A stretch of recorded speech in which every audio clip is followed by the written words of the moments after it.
بيان إلى الرأي العام العالمي.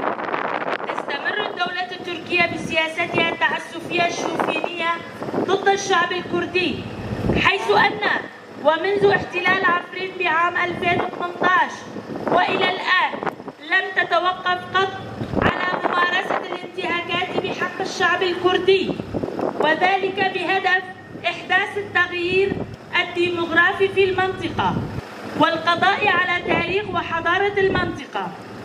باشرت بالاعتقالات التعسفية والخطف والقتل والاغتصاب وقطع الأشجار ونبش الآثار وسرقتها والاستيلاء على منازل الكرد بهدف تهجيرهم من المنطقة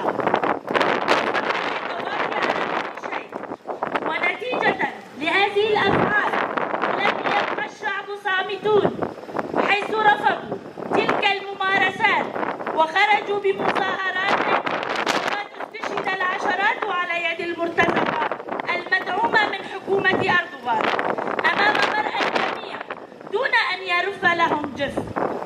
وقد وصل بهم إلى ارتكاب مجازر جماعية بحق الأهالي.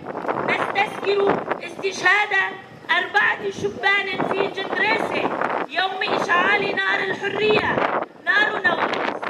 وفي الأمس رفض أهالي قرية كاخري بناحية موباتو أن يرفضوا الجريمة التي فرضوها لأنها فوق طاقتهم، وقد تم اعتقال عدد من الشبان القرية.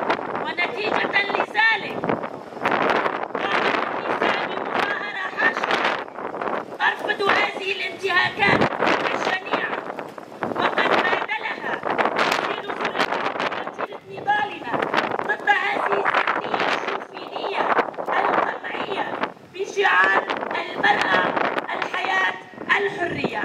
وعلينا أن نكشف حقيقة هذه الأنظمة الدكتاتورية الوحشية لكل العالم، ويوما ما ستزول هذه الغيمات وستسطع شمس الحرية. الموت للظالم، الموت للفاسد.